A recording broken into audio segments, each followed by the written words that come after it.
La déception d'André Onana qui tranche avec le sourire de Mo Salah. Une 10e finale dans l'histoire de la sélection égyptienne dans une Coupe d'Afrique des Nations. On ira viser un 8e sacre continental. Les Camerounais, en revanche, sont éliminés de leur CAN. Leur CAN ne sera pas sucré, finalement, 33e édition de cette Coupe d'Afrique des Nations qui s'achève donc en demi-finale pour les Lions indomptables. Bonsoir à toutes et à tous si vous venez de nous rejoindre. Bienvenue dans Soir de CAN pour tirer les derniers enseignements de cette demi-finale. Parler également du Sénégal qui jouera donc face à l'Égypte dimanche. Et puis revenir aussi sur l'aventure du Burkina Faso. Pas mal de choses à dire dans cette heure d'émission avec Guy Demel, Romain Hussonnois, Ibrahima Traoré et Samuel Lobé, forcément déçu. Et j'imagine aussi le même sentiment qui rime du côté de la fan zone de Yaoundé avec Moussa Boubila. Ça a été le fil rouge un petit peu de cette soirée également. Moussa, vous êtes avec des supporters déçus, forcément. Oui, Malik, une fan zone qui s'est rapidement vidée juste après le dernier penalty et qui n'a pas donné évidemment la victoire au Cameroun, qui ne se qualifie pas pour cette finale. Mais quand même, il y a 2 supportrices qui ont accepté de parler avec nous aujourd'hui. Le Cameroun n'ira pas en finale et est éliminé. Comment vous vous sentez? Comment vous analysez évidemment cette élimination? Oui, merci. Je ne me sens pas très mal dans ma peau. Le Cameroun n'a pas démérité. Donc, moi, je félicite les Lions indomptables. Ils ont bien joué, ils ont mené le jeu. Il fallait bien qu'il y ait un vainqueur, un vaincu. Et c'était le cas. On a perdu, mais on n'a pas démérité. Donc, moi, je dirais que je vais féliciter les Lions. Et je souhaite bonne chance aux équipes qualifiées pour la finale. Et je remercie le président de la République, M. Paul Biya. Je remercie la nation, je remercie tous ceux qui ont œuvré pour que nous ayons une bonne CAN. Pour moi, la CAN n'est pas amère. Elle est un tout petit peu sucrée, mais elle n'est pas amère. Elle n'est pas amère. Et pour vous? Pour moi, je suis très déçue. La CAN, elle reste sucrée. Et je souhaite beaucoup de courage et félicitations de vainqueur à celui qui va gagner la CAN, qu'on aurait dû sucer, nous. Donc un peu des sentiments un peu divergents, mais quand même, Malik, beaucoup de déceptions ici dans cette fan zone. Il y a quand même un bruit total ici à Yaoundé après cette élimination du Cameroun.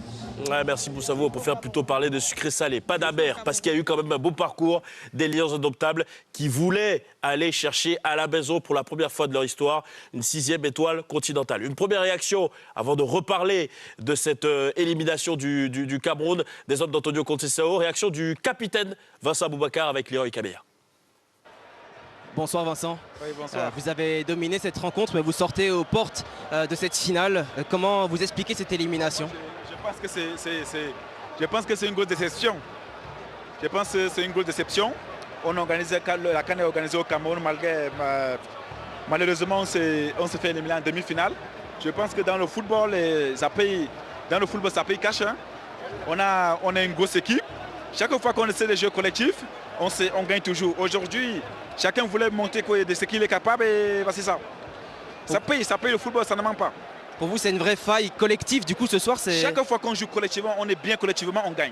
Mais du moment où chacun essaie de faire ce qu'il veut, on passe à côté. Et le résultat, il est là aujourd'hui. Vous aviez tout pour gagner ce soir, les occasions, la domination et même le public. C'est ça le problème, c'est ça. Chacun pense à lui. Et ça nique tout. Malheureusement, c'est ça. Leroy Kabea avec Vincent Aboubakar, sans langue de bois, le capitaine camerounais, qui avait prévenu, hein, on reprend aussi le fil de ses déclarations tout au long de la compétition, il avait dit qu'il fallait être sérieux, que les adversaires attendaient le Cameroun. Après les Comores, il a dit que si on reproduisait ce genre de match face aux Comoriens, ça allait être compliqué d'aller chercher la victoire. On a vu beaucoup de joueurs discuter, Zambo Anguissa, avec Samou Ngouet notamment, beaucoup de frustration, beaucoup d'énervement. Est-ce que vous êtes d'accord avec ces propos peut-être très sévère, trop sévère? Qu'est-ce que vous en pensez? Non, je ne suis pas d'accord avec lui. Mais il a été un capitaine valeureux, il a représenté dignement le Cameroun. Il doit le rester, même dans les mauvais moments. Je pense que là, il est à chaud. Alors peut-être que ça illustre aussi dans le groupe des failles que nous, on ne voit pas de l'extérieur. Mais je trouve que cette équipe, du début à la fin, elle a été unie. Dans son analyse de ce qu'il doit voir, c'est que c'est l'Égypte qui a empêché ce Cameroun-là de développer son jeu collectivement. Donc chacun a essayé d'avoir un apport un peu plus important que ce que son poste était demandé. C'était peut-être un peu déstructuré le jeu du Cameroun, mais c'était à cause de ce que proposait l'Égypte. On va demander à notre devancier de réagir, à un ancien lion indomptable, Patrick Mboma, aux côtés de Claude Leroy, pour nous faire vivre cette rencontre. Patrick, vous tout d'abord, ensuite Claude. Patrick, qu'est-ce que vous pensez des propos de Vincent Aboubakar, déçu, frustré après cette défaite face à l'Égypte? Je comprends sa frustration et je ne vois dans ses propos que de la frustration, en tout cas beaucoup de frustration. Je ne partage pas le fait qu'il y ait eu de l'individualisme dans ce match. Il y a eu des choses qui ont été mal faites par les joueurs. Il n'y a pas de souci là-dessus, mais ce n'est pas au détriment des autres. Je ne suis pas d'accord avec lui. Il a été un capitaine valeureux dans cette compétition. Il a voulu sortir un cri de gueule avec même un vocabulaire limite, mais je pense qu'il faut simplement lui laisser le temps de digérer la déception et il verra certainement le match autrement. Je suis d'accord que les Égyptiens ont empêché les Camerounais de développer tranquillement le jeu, mais c'est ce qu'il fallait faire et c'est ce qu'on attendait de la formation égyptienne. Les Camerounais avaient à se montrer plus adroits dans la circulation de balles, plus adroits devant le but et plus chanceux. Mais je ne tirerai pas à boulet sur l'attitude des joueurs. Claude, sur les propos de Vincent Aboubakar et plus globalement sur la prestation du Cameroun ce soir? Sincèrement, j'écoutais ce qu'il disait là, à côté de Patrick et je ne comprenais strictement rien de ce qu'il disait et ce qui a été dit après, à savoir, il dit quand on est resté unis, on a gagné les matchs, là chacun a voulu faire son numéro, alors qu'à chaque fois, après chaque match, il trouvait que ce n'était pas suffisant et que ça manquait de qualité collective. Je pense que c'est le genre de capitaine qu'il ne faut surtout pas interviewer après une défaite parce qu'il dit n'importe quoi, ça va se retourner contre lui, c'est très maladroit, il manque d'indulgence vis-à-vis de ses coéquipiers, ils viennent de vivre un véritable traumatisme par une élimination à domicile. Encore une fois, 50 ans après, en demi-finale, ce qui arrive assez souvent dans les Coupes d'Afrique où le pays organisateur trébuche en demi-finale. Et je ne pense pas qu'il est au niveau de l'expression par rapport au niveau du jeu qu'il avait montré jusque-là. En plus, il a été pris dans la tenaille des deux défenseurs centraux égyptiens, remarquablement bien pris. Et c'est vrai qu'il n'a pas du tout pesé dans cette finale. Donc, la frustration, peut-être, elle était individuelle, mais il faut, dans ces cas-là, jamais qu'elle rejaillisse sur le collectif, surtout quand on est capitaine. On va parler des tirs au but dans une poignée de secondes. Ibrahima, moi je voulais vous... Parce que cette action, ce désaccord entre Karl Toko Ekambi et Sambou Mgouette, ça nous avait interpellés quand on regardait cette deuxième période. Qu'est-ce que vous lisiez dans cette incompréhension entre les deux joueurs? Est-ce que à ce moment-là, vous vous disiez, il y a peut-être eu un problème collectif? Non, mais déjà, on voyait de la frustration, ce qui est très clair. Et deuxièmement, on commençait à sentir une certaine fébrilité mentale parce que l'Égypte est venue pour faire ce type de match. Elle a réalisé à la perfection puisqu'elle s'est qualifiée contre le Cameroun qu'on voyait favori. C'est un peu laissé piéger. Et là, on a vu des joueurs qui s'embrouillaient. La frustration, elle est ressurgie. À ce moment du match, on savait que l'ascendant psychologique était maintenant pour cette équipe égyptienne. On l'avait dit avant, si ça va au tir au but, psychologiquement, il y aura une forte pression sur les joueurs camerounais. Il faudra qu'ils répondent présent, ce qu'ils n'ont pas réussi à faire. Et c'est vrai qu'il y avait un ascendant psychologique en faveur de l'Égypte, qui s'était imposée déjà en huitième de finale face à la Côte d'Ivoire. Et ils ont été supérieurs, tout simplement, sur cette séance. Oui, ils étaient tout simplement déterminés, les Égyptiens, dans leur course, dans leur regard. On l'a vu quand ils sont allés vers le point de pénalty pour... tiré face au portier camerounais, avec tout d'abord Aboubakar qui avait transformé son pénalty. Ça a été le seul Camerounais qui a réussi dans cette séance. Et ensuite, le récital des Égyptiens avec le premier contre-pied de Zizo qui ne laisse aucune chance à Onana. Beaucoup de lucidité dans les tirs au but des Pharaons. Moukoudi était le deuxième tireur camerounais. À ce moment-là, il y avait un partout dans cette séance de tirs au but. La course est hésitante. Et ensuite, Guy, on voit cette frappe, elle est molle et elle n'est pas assez bien placée. Oui, ça arrive même aux plus grands de rater des pénaltys. Et là, sa course n'est pas bonne. Comme vous l'avez dit, on le voit hésiter. Et surtout, il n'ouvre pas assez son pied. pour. Et ça contraste, vous avez vu avec Abdelmomen, qui lui est un défenseur, qui a transformé le pénalty à ce moment-là pour permettre à l'Égypte de passer devant à 2-1. Encore un exploit de Gabaski face à Léa Siliki. Gabaski qui avait déjà été décisif en arrêtant le tir au but d'Eric Bailly en huitième de finale contre la Côte d'Ivoire. Le tir au but qui va permettre à l'Égypte de prendre 2 longueurs d'avance. 3-1, encore une fois un contre-pied pour Mohamed Lachen, un joueur d'El-Ghel. C'était son premier match dans le tournoi. Il est entré à la fin du temps réglementaire. Il permet donc à l'Égypte de prendre l'avantage. 3-1, Mohamed Salah n'aura même pas besoin de tirer durant cette séance puisque le 4e tireur camerounais, Clinton Nji, va tout simplement expédier le ballon hors de la cage de Gabaski. Défaite donc au tir au but, 3-1 pour le Cameroun. On a vu le président de la fédération camerounaise, Samuel Eto'o, la tête baissée, dépité.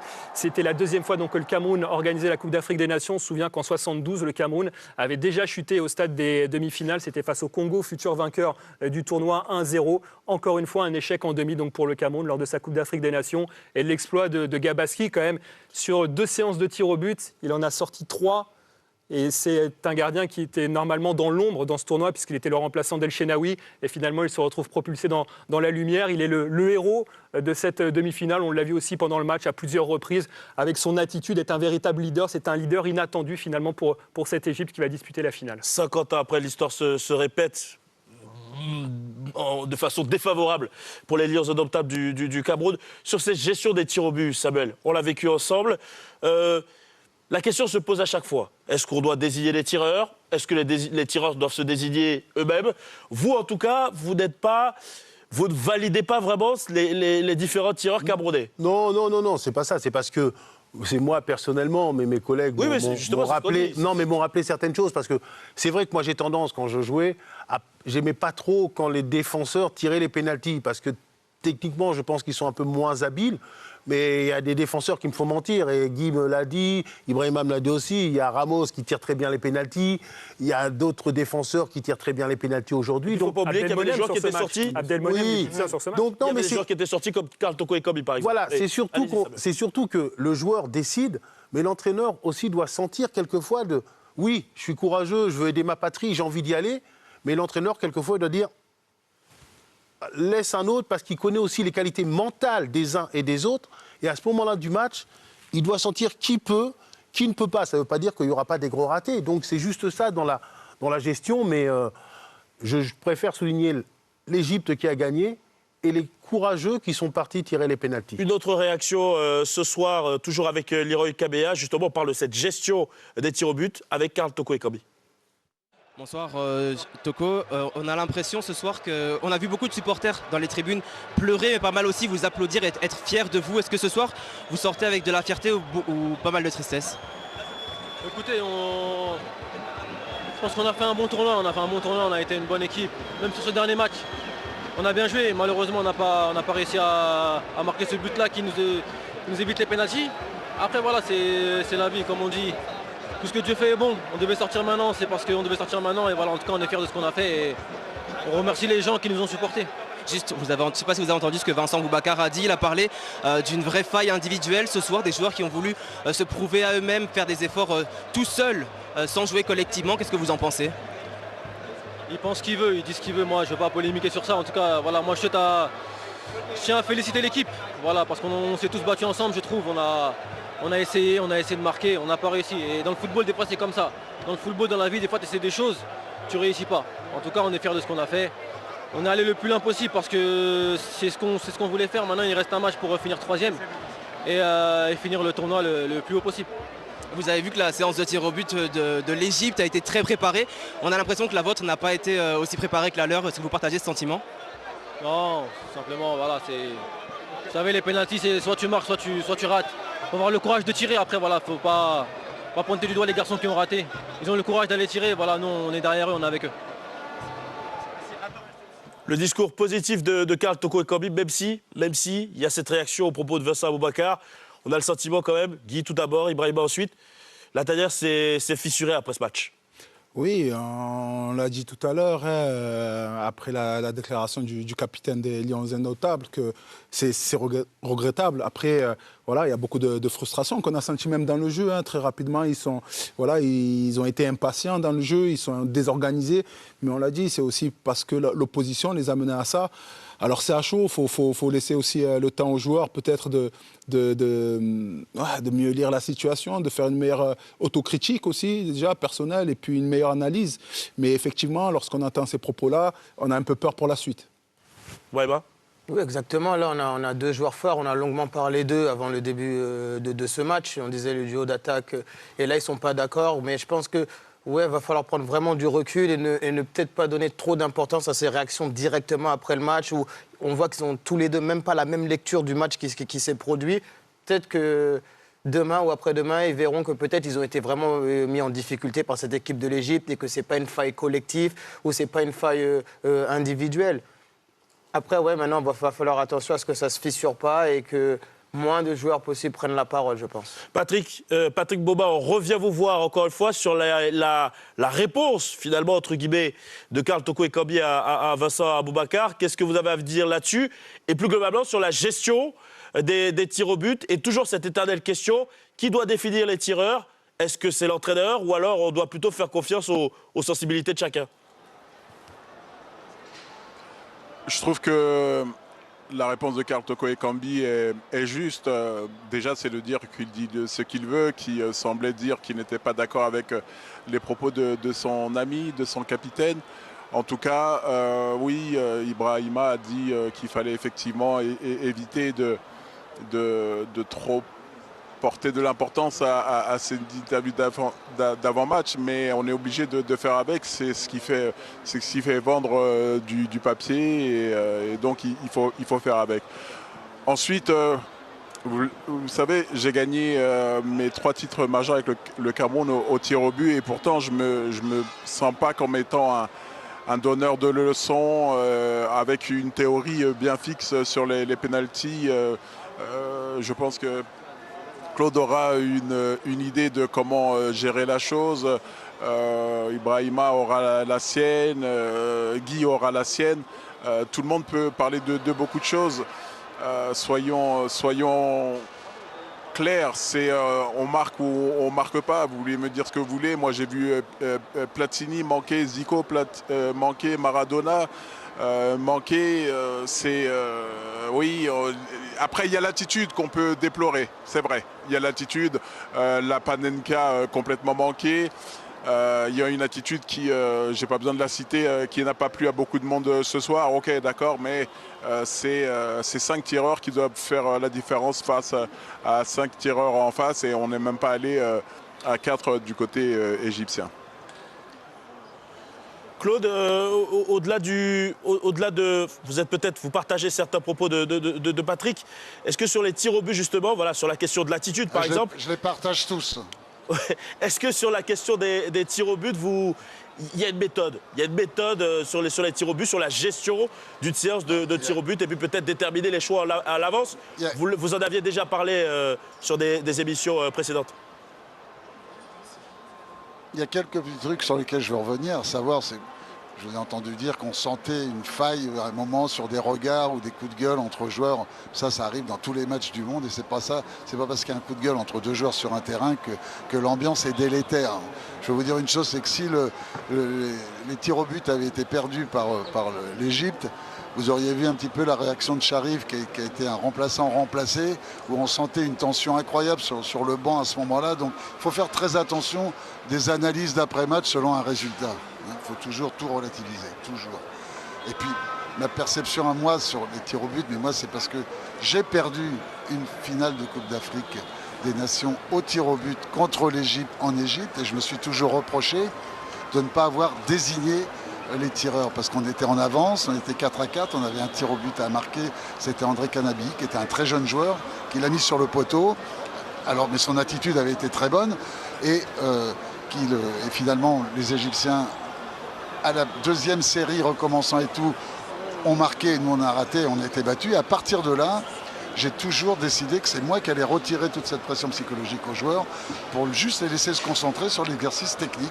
Eux se disant, moi j'ai rien demandé, c'est lui qui m'a désigné et tout, si jamais je le rate, c'est pas de ma faute, d'autorité, moi j'ai désigné. Et après, c'est vrai que toutes les finales de tir au but, je les ai gagnées. Voilà, mais ça c'est ma façon à moi de voir les choses. Quant à ce dont parlait Samuel, sur les défenseurs et les attaquants, ça ne veut strictement rien dire parce que tous ces joueurs-là sont capables de marquer un penalty ou un tir au but en l'occurrence, tous.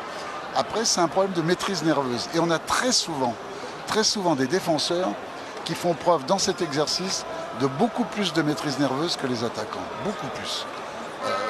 Et qui sont bien évidemment techniquement capables de réussir les tirs au but. Donc il ne faut surtout pas faire un distinguo. On sait que, bien évidemment, les attaquants, ils ont 7,32 m à trouver pour trouver une solution, et que les défenseurs, ils ont 70 mètres de large à trouver. Donc la qualité n'est pas la même forcément, le niveau technique n'est pas le même, la qualité d'intelligence et la gestuelle n'est pas la même. Mais sur le tir au but, tous ces joueurs à ce niveau-là sont capables de marquer un tir au but. Ouais, tout à fait exact. Je crois qu'on avait fait ce distinguo, Claude, et c'est vrai qu'on s'était permis aussi de faire cette réflexion sur les regards, etc., parce qu'il y a eu la sortie de Vincent Aboubakar. Pour continuer sur la discussion et l'analyse de ce match, Robin, c'est vrai qu'il peut y avoir de la frustration aussi de la part de Karl Toko Ekambi ou de Vincent Aboubakar, parce que le Cameroun s'est procuré énormément de situations. Oui, il y a eu des situations et peut-être aussi que Aboubakar et Karl Toko Ekambi n'ont pas été alimentés en ballon comme ça avait été le cas lors des matchs précédents contre les Comores et contre la Gambie. Finalement, si on regarde les deux plus belles occasions du Cameroun dans ce match, c'est celle-ci, on jouait, vous le voyez, à la 18e minute de jeu. Ça a été sur 2 coups de pied arrêtés, sur 2 corners, à 1 minute d'intervalle. 2 occasions pour Ngadeu. Tout d'abord, cette tête qui vient toucher l'équerre du but de Gabaski. Et sur le corner suivant, encore une fois, Ngadeu qui est seul au 6 mètres. Ça a été les 2 meilleures occasions pour le Cameroun dans ce match. Ensuite, c'est devenu beaucoup plus tendu, beaucoup plus serré dans le jeu en seconde période. Il y a eu moins d'occasions pour le Cameroun. Les plus belles occasions, on les a eues finalement. On le voit là dans les 40 premières minutes de jeu avec également ce débordement qui aurait pu profiter à Karl Toko Ekambi. C'était sur un très beau centre en retrait de Ngamaleu. On n'a pas retrouvé Samuel, le Cameroun, qu'on avait vu très offensif, qui imposait son jeu et son rythme à l'adversaire. À aucun moment le Cameroun n'a été capable d'emballer le match ensuite en seconde période. Non mais après, ce qu'il faut dire, faut féliciter les Égyptiens parce que ça ne peut plus être du hasard. Ils éliminent une grosse équipe comme la Côte d'Ivoire, ils éliminent une grosse équipe comme le Maroc. Ils poussent ce Cameroun au 0-0 pour aller au tir au but, ça veut dire qu'ils ont une grosse base défensive. C'est pour ça, mais je me donne tort, je peux avoir tort, que j'aurais peut-être aimé, comme la capacité de cette équipe était plus grande à défendre que c'était contre la Gambie, voir un 4-2-3-1 avec un Choupo-Moting. Peut-être que ça n'aurait rien changé, mais c'est là qu'ils ont eu du mal un peu à se créer des situations, dans le jeu ensemble, trouver des failles dans ce bloc défensif très agressif et très regroupé à certains moments, et qui sortait en compte à d'autres moments et qui a pris au fil du temps, en seconde mi-temps, un petit peu l'ascendant. Donc oui, le Cameroun a manqué de... Même là, on voit de la lucidité à la fin du match. Ce coup franc, normalement, c'est une possibilité pour mettre un bon ballon dans la surface. C'est un joueur qui est entré en cours de match, la Siliki, qui met le ballon directement en sortie de but. Bah, j'attendais aussi beaucoup. Vous savez que je l'aime beaucoup, mais il est un peu fantasque et un peu irrégulier. Et c'est ce que devait attendre aussi contre Sessao, d'un joueur comme Clinton J, qui ramène cette percussion, qui ramène ce danger devant le but, Bassogog aussi. Et je pense qu'ils n'ont pas réussi à ramener une nouvelle énergie, ces deux joueurs, malheureusement. Et Léa Siliki au milieu a une rentrée correcte, mais ils n'ont pas réussi à ramener une énergie pour que le Cameroun reprenne l'ascendant et se crée des situations face à cette bonne équipe d'Égypte. Et moi, si on m'avait dit, quand j'ai vu le premier match contre le Nigeria, où ils étaient complètement dépassés, que cette équipe d'Égypte réussirait à se qualifier pour la finale, je ne l'aurais pas cru. Donc bravo aux joueurs, bravo à l'entraîneur aussi, même s'il fait preuve d'une grande nervosité. Parce qu'il faut se rappeler que Queiroz a quand même été, à un moment, un entraîneur star, quand même, un entraîneur de très très haut rang. Ancien entraîneur du Real Madrid, notamment au début des années 2000, et une tendance qui s'est inversée finalement, Ibrahima. Parce que dès les premières minutes, en général, vous qui avez côtoyé ces pelouses africaines, qui avez côtoyé le monde du football de très très près évidemment, on sent la tendance s'inverser à partir du moment où les situations se multiplient, mais le Cameroun n'arrive pas à avoir ce premier but qui peut débloquer toutes les situations. Exactement. Dans ce genre de match, on dit souvent que la première équipe qui marque a de grandes chances de l'emporter. Le Cameroun, ils ont essayé de pousser, surtout sur le coup de pied arrêté. On l'avait vu avec les deux actions successives. Elle n'a malheureusement pas cette fois-ci trouvé le cadre. Et plus les minutes avançaient, plus on sentait que le plan de jeu de cette équipe de l'Égypte prenait forme. Et pas que les Camerounais doutaient, mais que ça allait être beaucoup plus dur parce que l'Égypte prenait plus de confiance et savait que pour aller au bout, c'est-à-dire qu'elle était déjà même préparée à aller au tir au but. Et ensuite, ce qu'ils ont fait de bien, les Égyptiens, c'est que à chaque moment où il fallait casser le rythme, on l'a vu par leur gardien, ils ont cassé le rythme. Quand ils savaient que le Cameroun revenait avec beaucoup plus d'intensité et de pression, ils ont réussi à casser ce rythme-là, à souffler un peu et à repartir sur de nouvelles bases. Mais ils n'ont pas fait que ça, Romain, n'ont pas fait que casser le rythme et défendre. Ils se sont aussi procuré de grosses occasions, 2 notamment. qu'on a. Oui, il n'y en a pas eu énormément quand même dans le match. Hein. Ça a été vraiment des occasions. C'est pour ça que j'ai précisé. Voilà, on va voir surtout celle-ci. Alors, Mohamed Salah, ça a été... On disait que l'Égypte devait résister à l'attaque camerounaise et exploiter peut-être la seule occasion du match. Salah l'a eu, cette occasion, mais il n'a pas réussi à la transformer. Là, on ne voit pas trop sur ce plan-là, je vois mieux le voir sur le ralenti. En fait, il rate son contrôle devant Onana et c'est ce qui le perturbe, c'est ce qui permet à Onana d'intervenir. Ouais, mais déjà, c'est la sortie d'Onana parce qu'il fallait anticiper cela. Il est sorti très rapidement au-devant de l'attaquant de Liverpool, devant le Pharaon, et ce qui l'a empêché justement de pouvoir...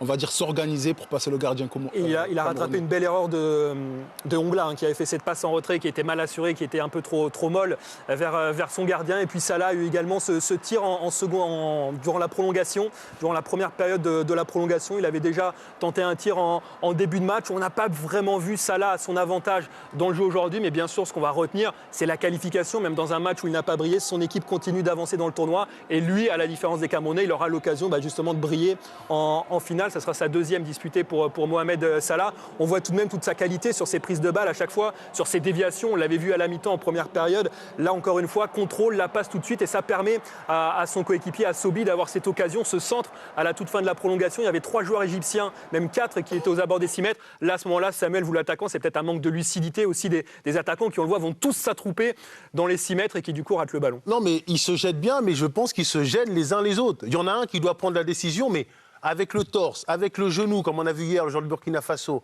mais aller contrer ce ballon. Et ils sont tous un peu sur le bon appel, mais avec de la retenue. Mais ce que vous montrez là, ça prouve quand même que malgré tout, l'Égypte avait un plan de jeu très clair, mais ne s'est pas créé énorme. Parce que des occasions qui ont fait trembler Onana, il n'y en a qu'une seule, c'est sur la passe en retrait de Ongla. Donc ça veut dire qu'eux étaient venus pour bien défendre. Bravo à eux, hein. C'est leur style de jeu. Et puis espérer une erreur du Cameroun parce qu'ils n'ont pas réussi à se créer eux-mêmes leur situation. L'Égypte, on le voit sur ces images avec cette dernière occasion, l'Égypte a été fort jusqu'à la 120e minute de jeu. Oui. Et c'est là qu'ils ont été forts, ça a été physiquement. On se souvient des mots de Carlos Queiroz en avant-match, la veille de match en conférence de presse. Il avait dit que les forces de l'Égypte, c'était 1, la défense, qu'elle était capable d'annihiler l'attaque camerounaise, et 2, c'était le physique, que son équipe, malgré les 2 prolongations jouées en 8e de finale et en quart de finale, était encore prête, avait encore de la fraîcheur physiquement pour tenir face aux Camerounais. Et on en a eu la confirmation ce soir, donc c'est aussi la victoire de Carlos Queiroz. C'est ça aussi la surprise finalement, ce sont des marathoniens, ces Égyptiens.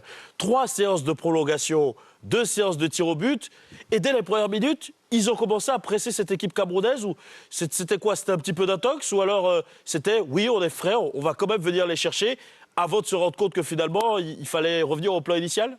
Non, mais ils ont voulu, ils ont essayé, en tout cas, ils ont... changer le rapport de force. Ils savaient qu'ils ne pouvaient pas rentrer dans ce match en tant que victime et subir tout au long du match. Il fallait aussi faire reculer un peu ce bloc camerounais, les faire un peu douter. Et ils ont réussi à le faire. Comme je disais tout à l'heure, ils ont amené les Camerounais à être impatients et à précipiter leurs actions, ce qui a apporté moins de justesse dans la dernière passe, moins de justesse dans les derniers déplacements. Et encore une fois, bravo à eux, on ne les attendait pas à ce niveau-là. Mais lorsque ça arrive année après année, même avec, on va dire, un effectif moins... en termes de qualité, moins glorieux ou moins qualitatif que les années précédentes, cette fédération arrive à toujours atteindre ses objectifs. Donc, même dans les séances de tir au but, pour moi, ce n'est pas un coup de chance. Ils sont bons dans tous les domaines et c'est pour ça que la finale est totalement méritée pour eux. Ils sont bons dans chaque Coupe d'Afrique, enfin dans quasiment toutes les Coupes d'Afrique. Ils sont bons physiquement, ils sont bons psychologiquement. Cette Égypte, elle est sans faille, Ibrahima? C'est pas qu'elle est sans faille, mais elle a accepté de ne pas être une très très belle équipe ou qui va proposer beaucoup de choses. On l'a vu dans les matchs de poule où c'était compliqué contre eux, ils ont été bousculés par le Nigeria, ils se qualifient, c'est pas glorieux, mais à partir des matchs qui comptent, à élimination directe, ils changent leur façon de jouer, ils se disent oui, ok, on va défendre, on a des joueurs qui peuvent faire la différence, notamment Mo Salah devant, ça va pas être beau, ça va pas être flamboyant, mais on va faire déjouer chaque équipe. Et c'est des équipes qui jouent différemment. Ils ont fait déjouer la Côte d'Ivoire, ils ont fait déjouer le Maroc. Là, ils font déjouer le Cameroun. Donc, c'est 3 grosses équipes. Ils font des prolongations, ils arrivent au pénalty. Et quand je vous parle, Ibrahima, d'absence de faille, Claude parlait de nervosité tout à l'heure, parce que c'est l'afflux nerveux, forcément, qui joue dans une séance de tir au but. Les Égyptiens, sur les séances de tir au but, ils ne sont pas du tout nerveux. Hein. Ils les transforment tous, ils les tirent parfaitement. Il n'y a aucune nervosité. Là où, on le sait, il y a beaucoup d'appréhension, beaucoup de stress.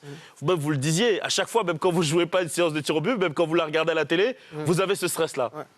Oui, c'est exactement ça, mais on sent que dans leur jeu, dans leur projet de jeu pour arriver au bout de cette compétition, les pénaltys, les coups de pied, les tirs au but font partie de ce projet de jeu. C'est pour ça qu'on voit que tous les joueurs, ils sont sereins, le visage, ils sont déterminés. On peut croire que pour donner de la confiance, par exemple, à une équipe comme ça, en premier tireur, on mettrait la star Mohamed Salah pour lancer le truc. Parce que des fois, ça n'arrive même pas jusqu'au 5e tireur, comme on a pu le voir aujourd'hui, où des fois, on attend. Non, tous les joueurs qui vont, il y a des défenseurs, il y a des joueurs qui ont joué leur premier match aujourd'hui dans une compétition, il y a des attaquants. Mais tout le monde est sûr, donc ça faisait partie aussi de leur projet de jeu. Ils en ont déjà fait une qui était aussi convaincante. C'était contre... 5 sur 5 contre la Côte d'Ivoire, 3 sur 3 aujourd'hui. Voilà, ça veut tout dire. C'est-à-dire que ça fait partie de leur projet de jeu et quand ils arrivent à ce moment-là, il n'y a pas de crainte. Et là, on ne va pas chercher les tireurs ou quoi que ce soit. Soit l'entraîneur va le dire, soit ça va se désigner. Mais c'est clair, c'est carré. Mais ça, c'est quand même, et il a raison dans ce qu'il dit, Brahima, c'est quand même très particulier, parce que c'est vrai que j'ai cette impression qu'ils se disent, si on y va, on est prêt. Alors que pour toutes les équipes, on ne prépare pas une équipe en se disant, on va au pénalty. Si on va au pénalty, c'est vrai qu'on y a pensé un petit peu, mais eux, c'est vrai qu'on a l'impression que ça peut faire partie, on est prêt. Patrick Boba, Claude Leroy, toujours avec nous en direct depuis le stade de l'Embé. On est sur les bases d'une rivalité naissante entre le Sénégal et l'Égypte. Il y aura cette finale dimanche, il y aura les 2 matchs de barrage de Coupe du Monde. Rivalité également, encore plus importante, entre coéquipiers du côté de Liverpool. Le duel entre Mané et Salah à venir dimanche. Patrick, tout d'abord.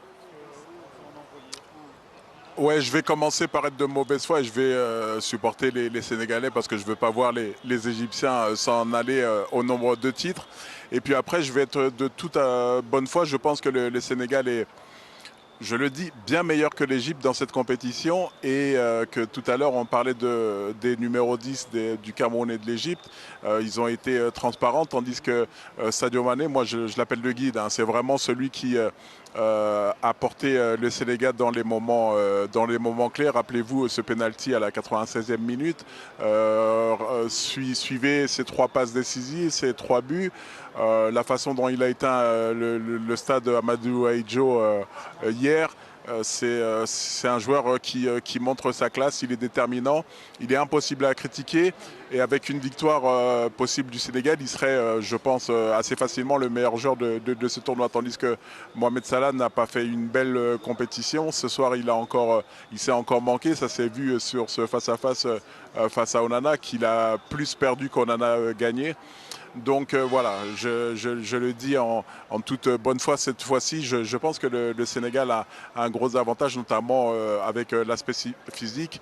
La journée de plus de récupération, on peut en parler, mais c'est surtout les prolongations et jusqu'au tir au but pour les Égyptiens qui risquent réellement de peser, même si on a vu quand même des monstres athlétiques pour être capables de tenir aussi bien jusqu'à se procurer l'occasion quasiment de rêve à la 120e.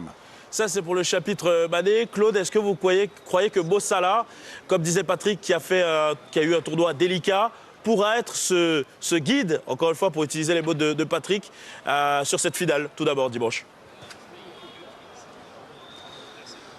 Non, je pense que Mo Salah s'est montré inférieur dans ce tournoi à Sadio Mané, de très loin. Sadio Mané a une attitude de capitaine, il a franchi des paliers dans le comportement, dans l'attitude, dans la façon dont on l'a vu dans la demi-finale, de temps en temps dire aux joueurs libérez-vous, relâchez un petit peu, reprenez un peu de sérénité. Donc je pense que normalement il devrait amener son équipe, mais attention à la malédiction des demi-finales perdues par le Cameroun à domicile, 50 ans après, la malédiction de ce plafond de verre qui tombe jamais, dont les débris ne tombent jamais sur la tête des joueurs sénégalais en finale. Attention à ça, il va falloir être très présent. Par contre, il y a quelque chose sur lequel je veux revenir. Je valide complètement ce que vous avez dit sur l'attitude des joueurs égyptiens pour les tirs au but, parce que c'est vrai qu'ils donnent une impression de sérénité, de certitude.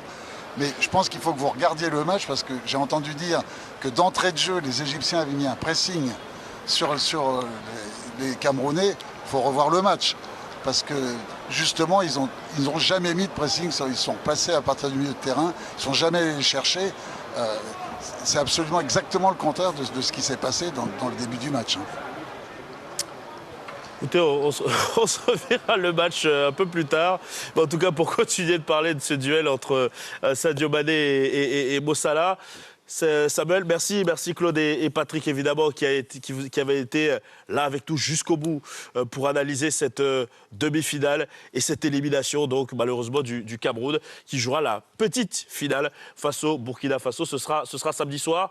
Samuel, ces deux joueurs vous les suivez tous les week-ends, j'ai envie de vous dire tous les jours même finalement. Oui, assez souvent. Avec l'un qui avait pris le dessus à un moment donné. Finalement c'est Mo Salah qui a pris l'ascendant.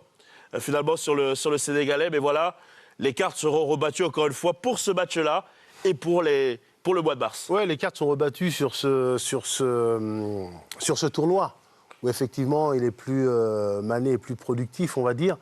Alors après, dans l'attitude, je trouve que les deux ont la même attitude. C'est-à-dire qu'ils se mettent, on le disait au début de cette compétition, au service de leur collectif, au service de leur coéquipier. Alors il y a plus de flamboyance du côté de Sadio Mané, parce qu'il marque, il fait marquer. À côté de lui, sans faire injure aux joueurs égyptiens, il a quand même le phénomène Bamba Dieng, il a Ismaïla Sarr. Maintenant, il a des milieux de terrain peut-être un petit peu plus forts, donc il a un collectif quand même. C'est lui qui amène la cerise sur le gâteau, mais je pense que le Sénégal a un collectif ou des joueurs individuellement plus forts que Mo Salah a à côté de lui. Alors c'est deux joueurs de très très haut niveau, et c'est vrai, je donnerais cet avantage à... J'avais dit au début du tournoi que je mettais le Cameroun parce que j'espérais qu'il gagne. Et le joueur de ce tournoi, Mané. Donc, j'espère avoir raison.